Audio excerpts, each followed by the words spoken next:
All right, we're live here with another episode of the Meat Mafia podcast. Here with Joey Justice.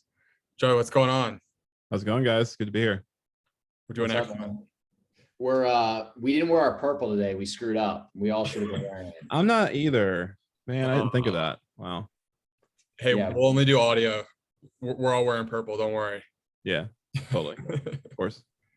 Yeah, but we're pumped to have you on, man. I mean, I feel like I say this every time we open up one of these podcasts, but the majority of the guests that we've had on here have been just awesome connections that we've formed on Twitter. And it's pretty incredible, just like the leverage that the internet offers and just the ability to form these great connections. I think that I initially started following Dan Coe, which led me to you. And I know that I've personally learned a ton from your Twitter account, just on your perspective on productivity system, psychology. But what I didn't realize, I was looking at your Twitter prior to you coming on the podcast, that you've had your own amazing journey. I think you were up to like 370 pounds at some point and have like really turned yourself intentionally into the person that you are today. So I think, if a great place to start would just be, we'd love to hear that story and just kind of learn more about your background and how you became the man that you are now. It would be amazing. Yeah, totally. So when I was growing up, I was unofficially homeschooled here in the United States. And the first question that people usually ask me is, what the heck does that mean? And then, isn't that illegal? And yes, it is illegal. But my dad was super paranoid. He has some mental issues. And so he didn't want me going to school. My mom was a traveling nurse. And so what that meant was when she went back to work after I would turn like 1 year old, she got contracts all across the Southeast US. So I've lived in almost every state in the Southeastern United States, everyone except for Alabama, Louisiana, and Mississippi, I believe. Okay. So couldn't go to school. And my mom was at work. My dad didn't really care about my development or my upbringing. I didn't really learn anything as a kid, but I ate a lot. One thing that I would do was I would steal blueberry muffin mix because I love to just eat it out of the package. So it's no surprise that by the time I turned 13, I was 200 pounds then. Wow. Right. And then when I turned 17, I discovered a little game called World of Warcraft. This is back in 2007. And that was like the peak of the game. So because I didn't have anything else going on in my life, I played 12 to 16 hours every single day. I basically didn't do anything other than go out to eat with my mom, pet my cat, sleep, and play WoW. That was it. So I got up to 370 pounds. We lived in Florida at that time, and going out just to walk during the summer would be a nightmare. Went to the doctor one day and got checked out and found out that I had prediabetes and also very, very, very low testosterone because of my weight. So shortly after that, my mom and I moved to Southern Tennessee, and I got a job working construction. Now, this was during the summer, and we were laying gas lines in northern Georgia. And for those who don't know, it gets really hot and humid down there in the summer. So I lost a lot of weight simply while doing that. And because of OSHA regulations, I had to wear a heavy shirt and I had to wear jeans and everything. And just being away from food and my desk and everything. So I lost a lot of weight really quickly. Now, the problem with that, as what usually happens, I lost like 117 pounds in 17 months. I remember that because I made like a picture to put on Facebook. Well, the problem with that is I didn't do it in a healthy way. And so I rebounded really hard. Then a couple years later, I turned 22. I started college. I was around 300 again, I would say. And I would lose weight during the semesters. And then every final season, I would gain it back because I was really bad about stress eating and bored eating. So finally, about 3 years into my collegiate experience, I was in college for 6 years. We can get to that later. But I finally started getting some traction, mainly thanks to intermittent fasting. Discovering intermittent fasting absolutely changed my life. I lost more weight. I finally got down to under 200. And right before I graduated college, I was at 190 at 28 years old, which was less than what I weighed as a 13-year-old. Now, the one mistake I made there was I wasn't working out. I was doing pure cardio, intermittent fasting, long fasts. So I still wasn't in great shape, but I was lighter. So over time, I had learned to start taking a more healthy approach, a sustainable approach. Me being overweight caused a lot of issues for me back in the day. I thought for so long that if I just lost the weight, I'd be happy. And what I did was I procrastinated happiness and satisfaction and doing things like talking to girls or whatever. And I finally realized that that was the wrong way to go about things. So I basically shifted into a lower but more sustainable gear, made better long-term decisions, and just started working on becoming a healthier individual for life, because that's the way it really should be. So the turning point for you was a doctor's visit that you had. Were there any other moments in time that stand out in that story where you were like thinking about making a change but didn't for some particular reason? I think it was something for those years before I started changing. For so much of that, I didn't even realize how bad things were. Right. Like, it's just, I was who I was and I didn't really think about it. Like my life was World of Warcraft for like 3 years. And I think the kind of breaking point was realizing that if I didn't change something, I wouldn't have much of a life. I might not even have much of a life left, and I wouldn't get to do better for my future kids, my future family. And that was also the reason why I went to college, was because that seemed like a guaranteed kind of way to make not only my future better, but my family's future better. So all along the way, I've kind of held that in my mind to drive me to make better decisions. Joey, how old are you, by the way? I just turned 32 a couple months ago. So got it. Yeah. So we're late. We're 28. So we're kind of in that similar bracket. And I can remember being in middle school, high school, and like the craze of World of Warcraft was insane. The amount of people that would get addicted to it. And that's something that we talk about often, especially in this Western society, just these cheap forms of dopamine that are available, whether it's porn, video games, etc. And there's all these young men that just, you get latched into this virtual world, and it almost like takes away your purpose and takes away your mission. And not to get too serious about it, but I mean, clearly it sounds like that was something that captivated you for a couple of years, and it led you to a point where, you know, you had that experience with your doctor and you were like, holy shit, you know, it's time to make a change, right? Yeah, exactly. I mean, and it was something that I never wanted to let myself get back to again. So that kind of created guardrails for myself, where when I started slipping due to finals or stress or just binging too much, like alcohol was a problem for me for a long time too. And I'm thankful, especially because my grandfather was an alcoholic. I'm thankful that I never turned into a person that couldn't have a bottle in the house. And so I would just pay attention and notice when things were getting too far off course and remember the person that I was. And that would just kind of wake me up and remind me not to let that happen again.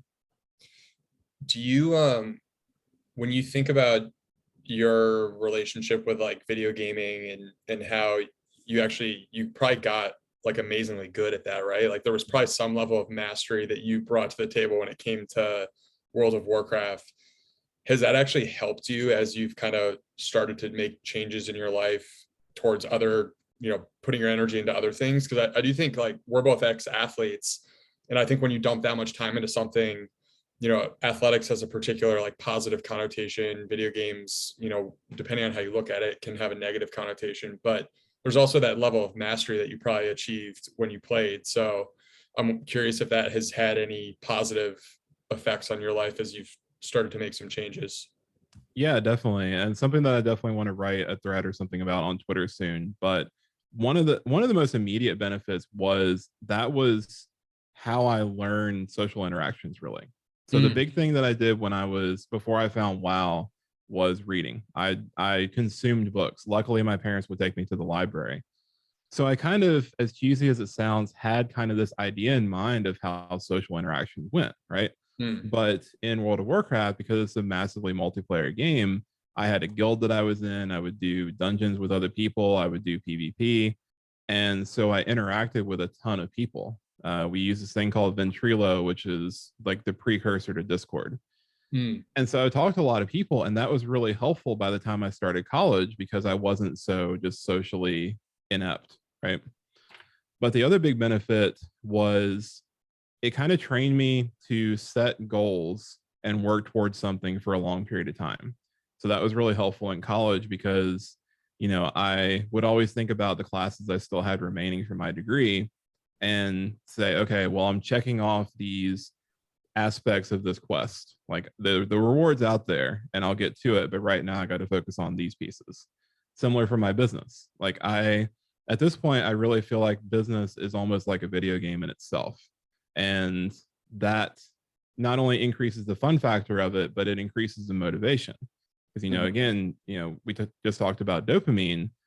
It's so vitally important to be getting your dopamine, the majority of it, from sources that actually help you and not hurt you. Mm-hmm. The only challenge is that a lot of those things are a little more challenging. And so the brain wants to do simpler things, and that leads to a whole mess that we could dive into if we have time. Yeah, we definitely want to dive into that, because I know you have some incredibly actionable tips to focus and operate at a higher level. And I think that the mental model that you mentioned is just a really successful way to go through life, whether it's Clemenza and I were just talking about this morning, whether like you're imagining that you're the hero of your own journey, your story, your RPG, whatever you want to call it.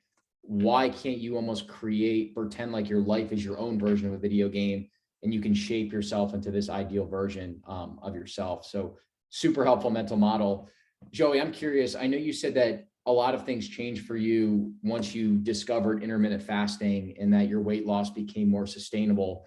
Was it just the intermittent fasting, or did you find that you started to get off these processed foods and cook more of your meals? We talk a lot about like controlling your inputs and cooking your meals. Like, was there a certain eating approach besides the fasting that worked for you and helped get you the results that you're looking for?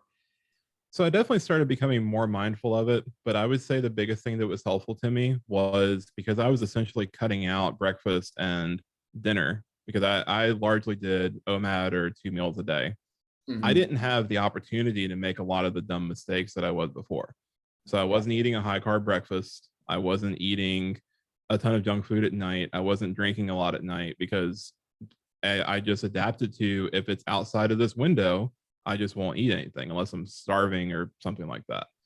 So that alone made things a lot easier for me with the way my mind works, because there wasn't even the opportunity to overindulge in bad things. But of course, I started noticing that certain foods that I would eat would make me feel worse. If I ate a lot of bread, or I ate a lot of, luckily I've never, well, other than the blueberry muffin mix, I've never been a huge sweets guy, which is I'm very thankful for.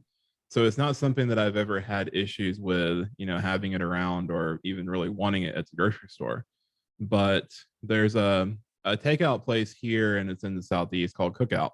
It's just like simple, cheap American food, and college students love it. Well, there for a while, I got in a bad habit of going and studying at Cookout and just eating very frequently. And that stuff is cheap, it's low quality, makes you feel like garbage, and it's hyper palatable, and it's super stimulating, and then you just want more of it. And I got caught in that pattern for a while and gained some weight from that. So that was something that I had to be aware of and cut back out. It's pretty incredible. Clemenza and I talk about this all the time. It's like we have memories, because we both went to school together, and just the stuff that you would do around finals time, like just chugging Monsters and going to McDonald's, and like you're stressed out and there's people that are passing Adderall around. Like there's finals. Yes, that's probably the epitome of like degeneracy in college, but also like just the Western, just a higher educational system is just the unhealthiest experience you could possibly imagine, right? Like I couldn't think of a worse combination of things in terms of just like chronically being stressed out, not eating well, binge drinking, insecure people, and you're all like packed into this campus. Like I got my autoimmune disease when I was in college because of the lifestyle I was living, and so many other people. It's like you're paying anywhere from 50 to 80K for a year for this degree that now, I know you write about this a lot. It's like you can learn way more on YouTube and resources that are out there than going to school. I think it's like the perfect storm in a lot of ways to create these terrible habits for a long term, because a lot of kids are taking out student loans on top of all that. So they're building these habits that really are like suppressing you in a lot of ways to being a healthy version of yourself. And then you say, okay, now you need to go get a job to pay off student loans. It's like, you're not going to get out of that anytime soon. Yeah, one of the saddest things about Georgia Tech, the school that I went to here in Atlanta, it's an engineering school, it's supposedly one of the best in the country. So what happens with Georgia Tech is the all-stars from high school, the really smart, nerdy kids who didn't really have to try in high school, they're the majority of the ones who go to Georgia Tech for engineering. I don't know how the hell I got in, but whatever. It worked out. But when they get there, they're not special anymore, right? Mm. When everyone is special, when everybody's the head of the class, no one is. And that is such a huge shock to these like 18, 19-year-old kids who have never had to try. And so, unfortunately, there's a huge culture of depression and self deprecation, and even, unfortunately, suicide and drug abuse at Georgia Tech. As good of a school as it is, the mental health is not there. And so, all throughout the semester, you have people with terrible mental habits. They're not sleeping, they're abusing drugs, they're abusing food and alcohol and caffeine, and they're just wrecking themselves and performing worse because of that. And that's something that a lot of entrepreneurs that I've noticed do as well is they think that the drugs like modafinil and Adderall and even caffeine will overcome all these poor health decisions, but it just doesn't work that way. And a lot of these people are also really abusing nicotine too. And that stuff, like a lot of that stuff is bad for you over time. Like every now and then, yeah, I get it. If you have something that you really need to crush out, like, okay, sure, whatever. But to be chronically doing it day in and day out for months, you're just really fucking up your system. Yeah. Is there, do you consume any like coffee or anything like that? Or are you pretty conscious about the dopamine that you're allowing your body to take in? I'm conscious of it. I don't want to let myself get addicted to anything. So I've kind of Yeah. stayed away from nicotine and stuff like that. Yeah. Mhm. I've also, full transparency, been a pretty high anxiety person. Yeah. I definitely abused caffeine my last year of college. And in November 2019, I didn't know what it was at the time, but I had my first panic attack. Mm. And so I was just on the floor thinking I was going to die at 3 a.m. My mom was a cath nurse, and basically she would assist doctors that would do surgery on heart attack patients. So I had heard horror stories from her. I started having chest pain. I was getting sweats, hot flashes, cold flashes, and I thought I was going to have a heart attack and die. And that just kind of developed hypochondria in myself. Went to the doctor, told me like, hey, your blood work's fine, everything's cool, your EKG is good. Turns out it was because of the caffeine abuse, and it had just screwed with my stomach and set me at a really anxious baseline level mentally. And I found out that when I tapered down off of caffeine and used it more mindfully, that stuff pretty much went away. Mm. Got it. So what is your, how do you utilize caffeine now? I do my absolute best to never consume caffeine without L-theanine. Okay. So for those who don't know, L-theanine is an anxiolytic, which means it can reduce anxiety in your nervous system. And it's derived from most teas, like green tea especially. And what it does is it kind of counteracts the jittery side effects of caffeine. Mm. So now at this point, if I drink coffee, like go to a little farmer's market or something and get a coffee, I notice the difference. And I'm not going to be very productive. And I'll probably start getting kind of anxious. Interesting. Wow. Yeah, I think that Clemenza, there are some new coffee companies out there now that strategically will blend their caffeine with L-theanine just to make sure that you don't get that super jittery feeling. So I totally get that. But then every once back in the day, that feeling of just like taking that pre-workout and just being off your mind, off your rocker was an amazing feeling. But it's like, this is not healthy or sustainable, but sometimes it just helps to get that pump. Right. Well, I think people also use caffeine as this way to like it's like a preset before you really start doing work. Mhm. And sometimes it's just like it's almost like a procrastination or like a distraction from you actually doing the work that you need to do. So it's like, hey, I'm gonna go get a coffee and like sit down and do this work. And you end up getting over caffeinated and not being nearly as productive as you should have been in like an hour or 2 hour time block. At least that's how, at least some of my experiences with caffeine have been like that, where I was trying to be, productive, go get my coffee. And then I sit down, I just like, I can't even really focus as much as I want to. So interesting part of the mechanism for that is, so when you're about to wake up at your normal time, if your circadian rhythm is on point and you're waking up at a consistent time, part of the way that you wake up is with a cortisol spike. So cortisol, the stress hormone, the levels raise in your blood. Well, caffeine also triggers the release of cortisol. So what most people do, like if you roll straight out of bed and drink coffee, that's a lot of cortisol in your system. Yeah. Right. And it won't be as helpful. So if you wait about 60 to 90 minutes before you have that first caffeine, then you'll feel more benefits from it and it'll be better for your body. That's a great point. Yeah, I try to always drink like a big glass of water with an element sodium pack just to get those minerals in beforehand. But I also know that feeling of like, because I would say that the one vice that I still have is caffeine. Clemens and I talk about this all the time.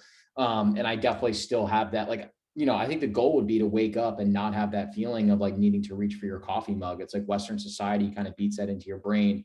Joe, you would really like this one guest that we've had on, Mike Collins, who goes by the sugar-free man. He's been sugar-free, grain-free, and caffeine-free for 30 plus years. Wow. And that was I mean, obviously like the sugar and grains is very well known, but especially in today's culture of like hustle, hustle, hustle, do more, be more productive. You know, I know caffeine can definitely, you know, help you out from a productivity perspective, but there's definitely a point where you can abuse it too. And I know for myself, I probably have some addictive nature to using it. So yeah, definitely. I mean, you can definitely see how addicted people are anytime you tweet anything negative about caffeine, because people will come out in droves telling you that caffeine is great, there's no negative side effects and all this stuff. And it's like, well, you know, that's part of the reason why you need to chill out with it if you're that defensive. It's the world's most used psychoactive drug, and it is technically a psychoactive drug. A lot of people are using way too much of it every day. Like, it's one thing to be a daily caffeine user, but if you're pushing like 300 to 400 milligrams every single day, that's a lot. And you're probably going to develop some negative side effects from that.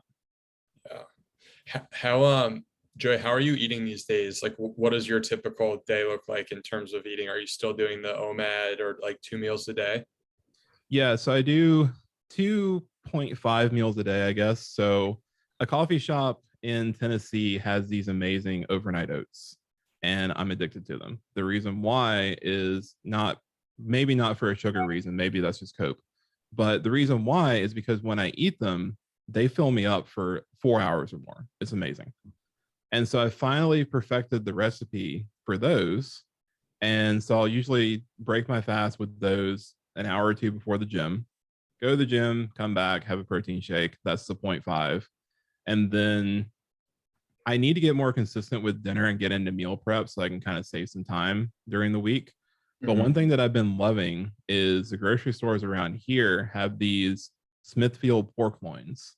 And they're weirdly cheap, but they're incredibly good, very flavorful, and of course, high protein as well. I don't think they really have any additives. They might have sodium nitrite, which I'm not a fan of because it's bad for you. But those have been really good. But I had an amazing burger a couple hours before this podcast today, so it varies. Yeah. So it sounds like for you found a very sustainable way to eat that supports your schedule. It helps you fit your goals in. It doesn't sound like there's a ton of prep required. And like you also seem to really enjoy the stuff that you're eating. Yeah, pretty much. And that's something that's been a key for me with maintaining my weight, losing weight, of course, but maintaining it. And now I'm trying to build muscle as well. Been going to the gym consistently for about 8 months now. And the key has been finding stuff that I can eat that I don't feel bad about. Like, you know, I've been through the phase like everybody else where I just had too much grilled chicken, man. Like I didn't want air fried grilled chicken anymore. I was bored with it. And so I knew that I had to find things that were sustainable, or I was going to keep re-downloading the McDonald's app and going and picking up McDonald's because it's so convenient. How does all this diet and your thoughts around kind of 1 meal a day fasting feed into you working on building your business? Like, do you find it to be kind of the bedrock of everything that you're doing once you have all these like health aspects dialed in? Do you feel like everything else kind of just flows in after that? So the two biggest aspects of my business are talking and writing. And for you to be effective at those, you have to have good mental clarity. So yes, if I have everything on point, my mental clarity is incredible. If I eat bad for a couple days in a row, if I binge drink 1 or 2 days in a row, that destroys my mental clarity. You know, now when you get past 30, a switch just flips and you have terrible hangovers all of a sudden. So like if I happen to go a little too hard one night, then that's a day of productivity shot. And especially since I run a client-based business, like I don't ever want to sacrifice my client fulfillment quality because of decisions that I made like that. Right. So if I have calls the next day, I'm not going to drink because I want to show up 110% for the clients. So yeah, if I have those fundamental habits locked down, and that's, you know, that relates to what I've been doing with clients as well, because like one of the very first things we work on is sleep, right? Because most people have terrible, low quality, irregular sleep. And if you don't have that locked down, you're not going to feel good. You're not going to do your good work. You're not going to show up to client calls or writing or whatever as best as you could. And same for nutrition. If you're just eating whatever, like I had a client who racked up like 30,000 in Uber Eats bills in a year. Holy shit. Because he would Uber Eats literally anything. And he was generous. Dude made a crap ton of money. He was generous and he would tip, but he would just Uber Eats everything. And there's the convenience aspect of it. Yeah. But why not just like Instacart some groceries from Publix so that you can make some stuff at home? 100%. Well, I think the three of us would be shocked at, or actually not shocked. We all know it, you know, the amount of people in their late 20s, early 30s that have no idea how to cook or do anything in the kitchen. And a lot of what we talk about on this podcast, Joey, is just helping people find 3 to 5 staple recipes that are really easy, very simple ingredients. They're delicious, they're repeatable, they fit your schedule. Like what you were talking about, you're like, damn, I'm just tired of making chicken breasts. Well, then how about we bake some chicken thighs? It takes 30 minutes. It's delicious, gives you a bunch of good quality fat. Hey, let's teach you how to sear a steak. Why don't you buy a Dutch oven, start slow cooking some stuff? There's all these little things that most people don't know how to do. And to your point, you're saying, hey, when I'm working with clients, I'm going to just start dialing in their sleep because I see how getting 7 to 9 hours has such a massive effect. And it, like within Western society, we want the sexy hack. Like we want the pre-workout, we want the protein supplement. We want something like we want to do all these things, but it's like, if you literally just not stopped letting companies cook for you and cooked your own meals and also got 7 to 9 hours of sleep and got some sun and just walked outside, you will be better than 99% of people out there and feel the best that you've ever felt. Yep. Right. 100%. And the sad thing is that a lot of these things are very simple. Yeah. Like a lot of these things wouldn't necessarily cost you any more time to do them. Like cooking for yourself, and maybe depending on how fancy stuff is that you're making, but with a little bit of effort and a little bit of intention, then you're going to be so much better off. Like with sleep, people say, oh, I don't have time to sleep more because I'm so busy. I have so much to do. And it's like, my boy, the reason why you don't have time to sleep is because you're not sleeping, and therefore everything is taking twice as long.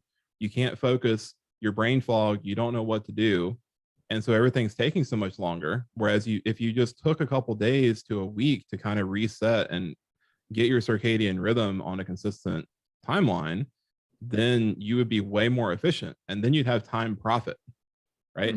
And so a similar thing with nutrition. If you eat better and you don't have these blood sugar crashes all throughout the day like corporate Americans do, then you're going to be more efficient and you'll get stuff done. And then that time that you spent cooking was worth it. Yeah. I think sleep and intentional walking alone, if you're very consistent with both of them, can be such high ROI investments with just how, like, literally in every facet of your life, you'll feel better.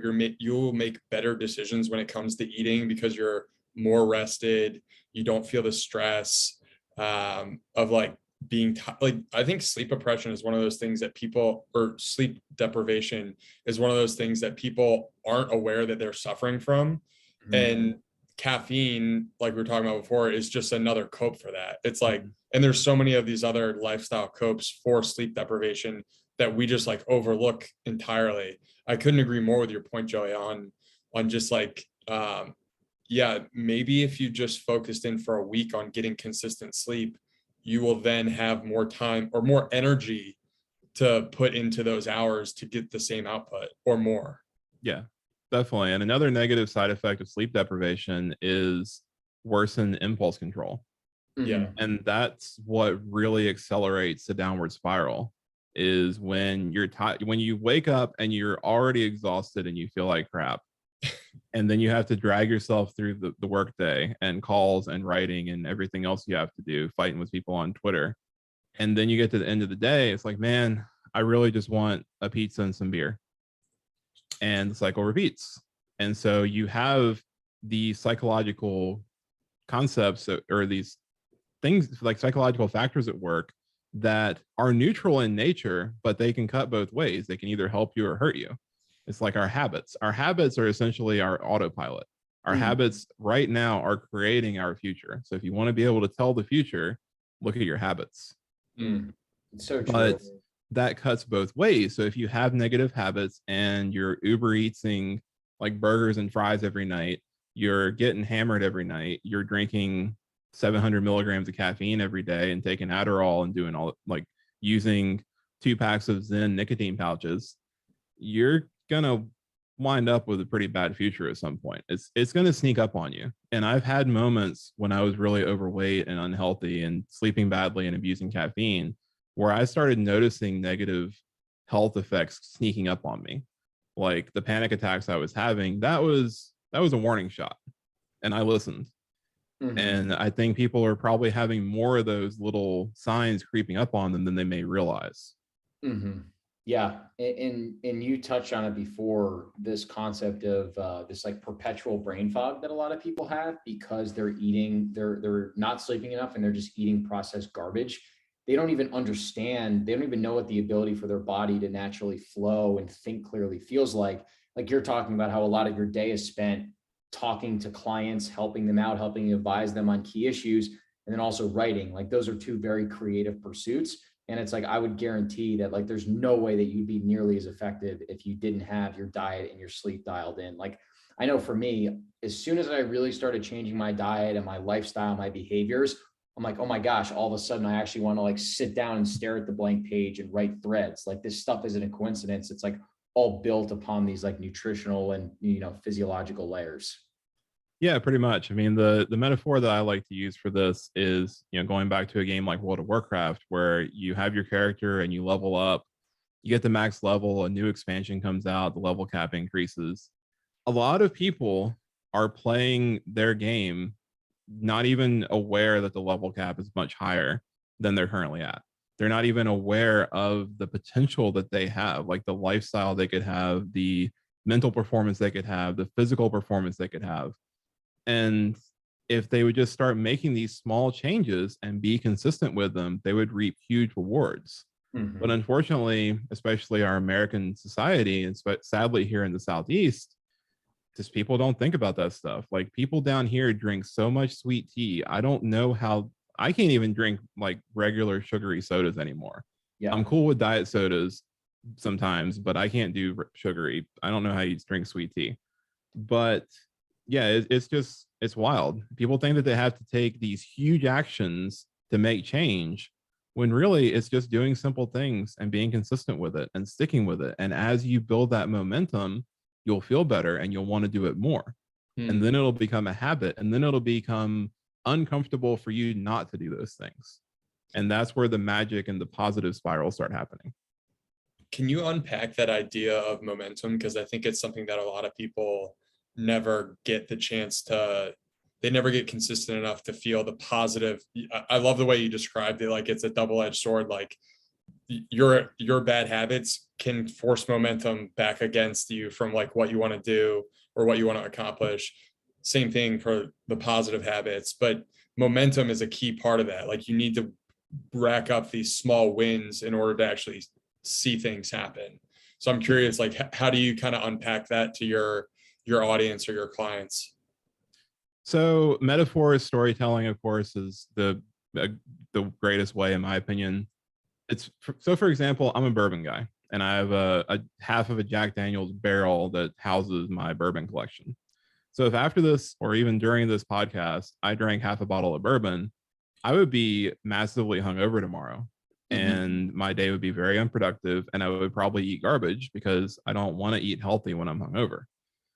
That right there kicks off a negative cycle where I get poor sleep tonight. I feel like trash tomorrow morning. I might change calls or something. I don't know, and be like, hey, not feeling good. Can we reschedule this because I don't want to show up terrible? Not going to write stuff. Then I get inconsistent with Twitter and then I eat garbage. And then I didn't get stuff done that I had to do that had a deadline. And so I stay up late tomorrow night. And that's how you start building negative momentum. So really kind of bringing in examples like that, but also talking about the consequences of every action, good or bad, that really starts helping people see and explaining to people, hey, if you are getting 6 hours or less of sleep every night, then you are having this list of symptoms because of your sleep deprivation. If you start walking more each day, you're going to have these benefits. If you start meditating for 15 minutes a day, you're going to have these benefits. And then as a coach, my thing, one of the biggest benefits people get from working with me is simply accountability, someone checking in with them and reminding them, because we don't want to let people down, right? So if I can be there to help someone and be their training wheels or whatever, and they start building these, they're like, holy shit, I feel better. I'm so much more productive. I'm getting out of bed in the morning and I don't want to snooze my alarm. And it's like, yeah. And then they keep doing it and they just compound the benefits.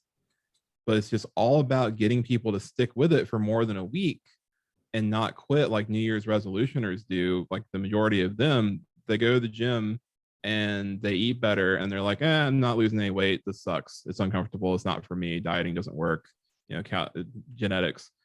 But if they just stuck with it for more than a week, they would see benefits and they would be like, oh, hey, this works. And then they'd be way more motivated.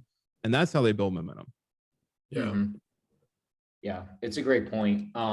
Joey, something you touched on before, just when we were talking about your background, you'd mentioned that you graduated from Georgia Tech with an engineering degree. And so just curious, when did the concept of online coaching, productivity coaching, monetizing off the internet and Twitter, when did you start to become aware of all that and realize, hey, this is actually what I want to do with my life? So summer of 2018, I was at an internship in Nashville, Tennessee at a defense contractor. And I was out walking around and I still had some weight to lose. I started listening to a self-help book. It was Maximum Achievement by Brian Tracy. First one I've ever listened to. I don't know why I downloaded it. I got it from a torrent site. It just name sounded cool, I guess. So I was listening to it and there was something in there that I would now probably consider a platitude, but whatever it was, I don't remember now, but it just blew my mind. I was like, oh my God, that's amazing. And then I just got addicted to self-help stuff like a lot of people do. Yeah. Well, then I got sick of the cliches and I was like, okay, I want to know how my brain and body really work. So I started studying psychology, neuroscience, and biology. Well, then when I realized that I absolutely hated actually being a software engineer when I was in a gigantic enterprise, I started thinking about like, okay, what else could I do? So I started making YouTube videos to share things I had learned and to make them actionable to help other people. And that's what led me to creating my Twitter account. And then as I networked with Twitter, I was always all about scientific self-improvement. Then I really niched down to productivity. And then I really niched down to other online business owners. And then I started realizing, hey, if I worked with people one-on-one, they would get significantly better results than if I just made a course. So I kind of trial ran that with a few friends, got them good results, and leveraged those testimonials and that social proof into actual paid clients. And then it just accelerated from there. Are there any other books or resources that you have used along the way that have really helped you? I see one of Tim Ferriss's books behind you.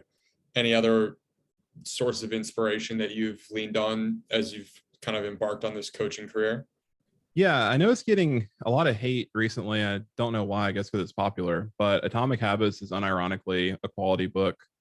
The Art of Impossible by Stephen Kotler is my absolute favorite book. That one's amazing. Really? The Andrew Huberman podcast, Huberman Lab podcast, I've learned so much from him, and I can't wait for his book to come out. He's mentioned it a few times.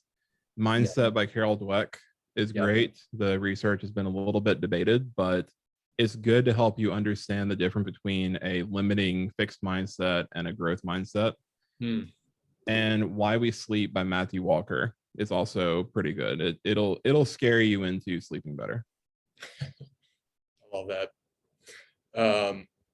Yeah, I think there's so many resources out there today for people to connect with on so many different levels that sometimes people just like use that as a way to like not engage at all.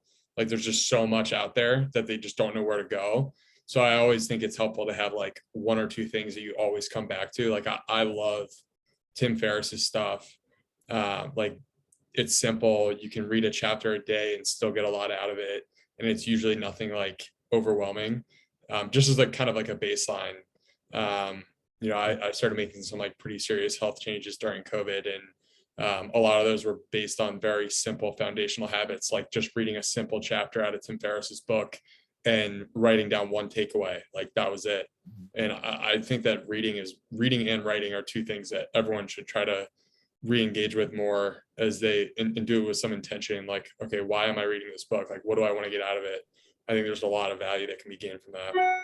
Yeah, I completely agree. The one thing I would just add to that is a lot of people, like I did, get into reading these kinds of books and then they just become obsessed with them. Yeah. And like I was really proud of the fact that in 2019 I read 52 books. Like I have a Goodreads account that I keep up with, and I was proud of that. But then I realized I didn't really remember anything from a lot of them, and I didn't make use of them. I was just checking off like these books from my backlog, and it was almost like I was chasing achievements back when I was playing Xbox again. Right. So I like to tell people reading and using one book a month or even one book every 6 months will do so much more for you than just speed reading 52 books because you want to have cool pictures on Instagram or something like that. And then to your point about writing, I also, even if you don't want to be a social media person or build a business, it's still incredibly helpful because the act of writing about something helps you see, oh yeah, I don't really know too much about like this aspect of it. I better go read a little more on it, or maybe I'll pick up a new book about it, or maybe I'll talk to some people about it, interview people or something like that. So that really helps you have a better understanding by the act of either communicating it to a page or a friend or teaching it online. So to quote the physicist Richard Feynman, when one teaches, two learn. And that's been a quote that's really helped keep me going throughout my creative journey. Yeah. Go ahead, Brett. I was just gonna say, I think writing is so humbling in a lot of ways because you sit down thinking that you've just read this book, you know everything in it, and then you start writing and you're like, oh shit, I remembered 5 key points that like I can't even really string them all together. And so like I've tried to get into the habit, and I'm still trying to perfect it, of like when I'm reading a chapter, I am keeping a table of contents of that chapter at the top of the chapter, even if it's just one word. Like I think the best I've ever read, this is like kind of a weird way to think about it, but the best I've ever read and retained was a book called The Dorito Effect. And it's because I kept a log at the beginning of every chapter. And even if it was just a word, I would just write it down and be like, this is something that I need to remember, like, so I can use it going forward. And that's the book that I probably recite the most as like, and it's just a foundation for me. It speaks to a lot of things that I'm interested in. And like, it's just, I've retained so much more of that information. Whereas I've read a number of different books that I couldn't even tell you where to start with explaining, what I read, because it just was information in one ear and out the other. Yep. Yeah, it's an amazing feeling when you find a book that you're just like, this is my book. Yeah, I felt that way about Flow by Mihai Csikszentmihalyi. I was highlighting things in that book in the introduction on the very first page of the book, and that's how I knew, okay, this is going to be a big deal for me, and it wound up being one of my top 5 favorites. That's amazing. Yeah, that's such an impactful tip that you gave too, about taking the ego out of it and being comfortable reading one book every couple weeks or a book a month and really focusing on like combing through it, understanding the concepts, highlighting, making sure you're actually retaining the information. Because similar to you in 2020, I think I read over like 30 books or something like that, which is the most that I had ever personally read. And at the end of the year, I was going back through some of the books just to recap. And I'm not kidding. There were certain books where I'm like, I literally couldn't tell you like one tangible takeaway from this book. And I'm like, well, now I'm basically, and I'm like, this is basically just like mental masturbation, because it's very easy to get into the concept of like these self-help books and retaining all this different type of information. But it's like, what I started realizing is if there's no action associated with these books, if I'm not doing the exercises or applying that into my life, then it's like I'm really just kind of stroking my own ego. And I think Naval mentions that too, where he's like, look, if there's a certain book that you don't like, just put it away, or like focus on reading stuff that's really impactful. Like Joey, if you love flow and you get a ton out of it, why would you just read that once? You should go back and reread it again, as opposed to trying to like torture your way through a book that you don't really love, but your ego wants you to finish reading it. So it's really helpful. Yeah, it's definitely a good idea to go back and read your favorites periodically, because you'll come back with a new perspective. Of course, you'll pick up on things that you missed before because it was just drinking from a fire hose with a lot of these books, but you'll come back almost as a different person with a new perspective and with new knowledge, and you'll be able to make new connections. That's one of the fascinating things that I've seen. With Art of Impossible, it starts off talking about dopamine and other neurochemicals involved in motivation and peak performance. And it was really good the first time I read it. But then when I came back and read it again a few months later, I had learned more about each of those individual chemicals. And so I understood the book a lot better. So having a clear understanding of what your top 5 or top 10 favorites are and coming back to those once a year, once every couple of years can be really beneficial.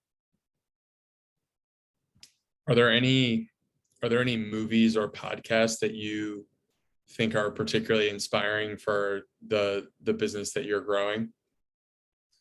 Directly related to my business, no, but my all-time favorite movie is Interstellar. So good. Yeah. So one of the big things I talk about is listening to music, instrumental music, while you're working.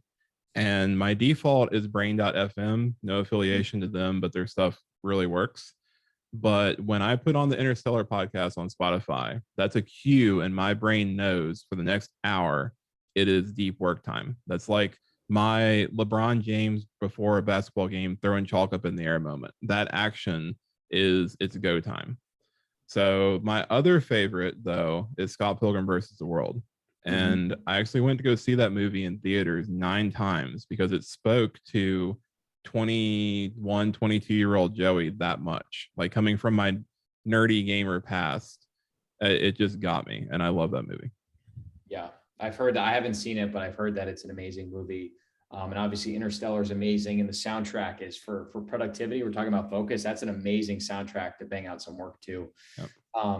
Just curious, how many hours a day do you spend writing? And then do you have any practical tips for kind of getting into that deep creative work state to be able to write at your best? Yeah. So for me, it's typically, of course, depending on how many calls I have that day, but typically I aim for about 4 to 6 hours. That seems to be the ideal for people. Now, it's going to be a lot for the beginner who hasn't really intentionally tried to do these kind of peak performance things, but you can work your way up to it. Focus is kind of like a muscle. It's a skill you can develop. So if you can't really focus right now, like many of us have fractured focus because of all of our devices and stimulation, and we just entertain ourselves all day long, but you can train it. But as far as actionable advice, so the first step is to understand if you're a morning person or if you're a night owl. Most people are morning people, but there are some people who work better in the evening. So figure that out. And once you do, we're better at tasks that involve implementation. They're called convergent tasks. They're things that converge upon one solution. So if you're programming, or you're solving math problems, or you're editing text to post something, you're doing like manual labor in a way, then you're going to be better at that when you're more energetic and focused. Yep. Conversely, when we're like tireder and we have less focus, we're kind of fatigued, that's when we're better at divergent tasks and divergent thinking. And that's when there are many options to consider. So that's a good time to do some brainstorming, do some light creative work, drafting, ideating, stuff like that. And that's because of something called the default mode network. And the DMN is more active when you're not really focused on anything. Okay, so going back to your point earlier about taking walks, if you've been on a quiet walk or taking a shower, trying to meditate, quiet drive, and you get these ideas out of nowhere, that's the DMN at work. It's random and chaotic, but that's creative. So using that, you can leverage that principle and those work block timings to be, J.K. Molina, for those who know him, the ghostwriter. Last summer, he worked with me, and I started having him draft content for his clients in the evening and then come back and edit that stuff the next morning. And that dramatically increased his work output and his revenue because he was leveraging this duality between those two concepts. So cycling that, you just said it perfectly. Like, if you're trying to optimize on all fronts, you should spend enough time in between and come back and revisit things when you're in that high focus mode. And as well as like the DMM mode, when you can just like come up with these like random cool creative ideas, but you're not necessarily in a state to like dive deep into it, but you just like want to write it down in your notes section of your phone and revisit it when you have that focus to really like dive into the actual writing component. Is that how you would sort of describe that cycle? Yeah, pretty much. It's something that is a bit of an optimizing, I hate the term hack, but I use cheat code sometimes. It's just a bit of optimization, and it's not something that you always have to do. Like, it doesn't mean that you can't implement at night or brainstorm during the day, but it's something that's kind of helpful to do. So if you start planning out your day that way, not only will you get that optimization, but you'll also start building structure into your day. So a lot of people's days are just a chaotic mess. But if you plan out your work blocks in the morning and the afternoon, and then you plan your bedtime, your wake time, time to shut off your screen so that you can actually fall asleep, you just plan out the majority of your day right there. Like, that's your baseline schedule. You can figure out your baseline schedule in 5 minutes. And that's literally going to save you dozens of hours wasted every week. Yeah. That's unreal. So when you're planning your weeks, are you planning them a week ahead of time? Or what does your time management system look like, using what you just said is kind of the baseline framework? So every weekend, I have Notion templates where I review my past week and ask myself how things went, how to do on my priorities, what could be improved, things like that. And then I plan the upcoming week. So a basic task and time management system is to brain dump all the things you can think of that you have to do for every project, for personal, for other, just write it all down. And then the next step would be categorize it. So that's when you actually want to start putting it into orderly buckets.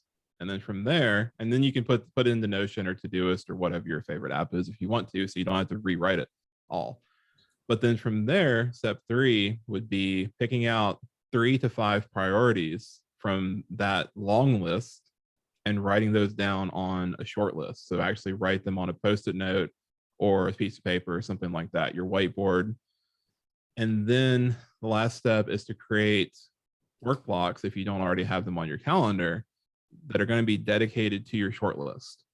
And then when you get to them, you shut down all of your social media apps, you silence your phones, put them out of sight, you put on noise canceling headphones, cue up the Interstellar soundtrack.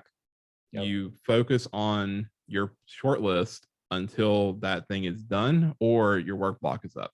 And when you build that, what you're doing, the whole process is to help you narrow your focus so you can deepen your capabilities. You're clearing your mind. Most people are just overwhelmed all day long. They can't focus when they need to work. They can't rest when they need to relax. And it's just a mess.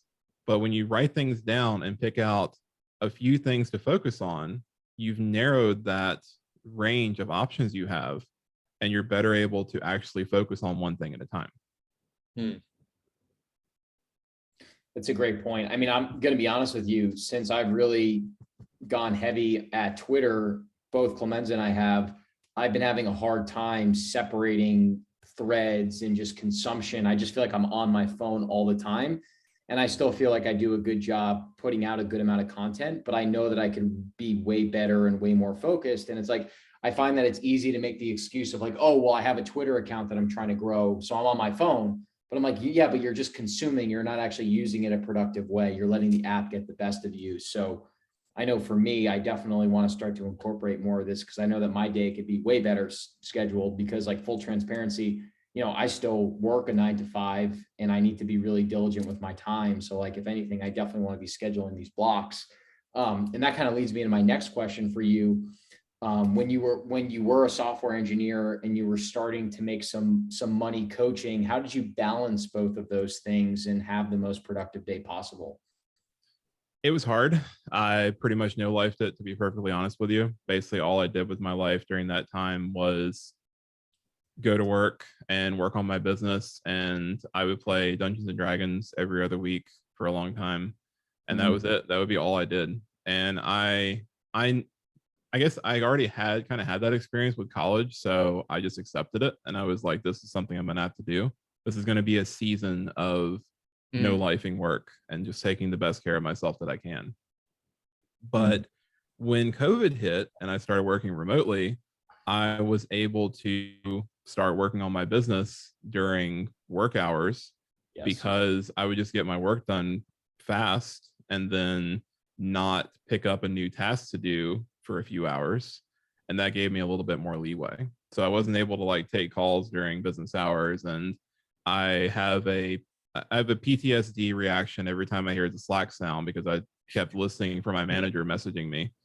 But yeah, it was just finding time whenever I could. But one suggestion that will help you and listeners is actually scheduling social media blocks on your calendar too.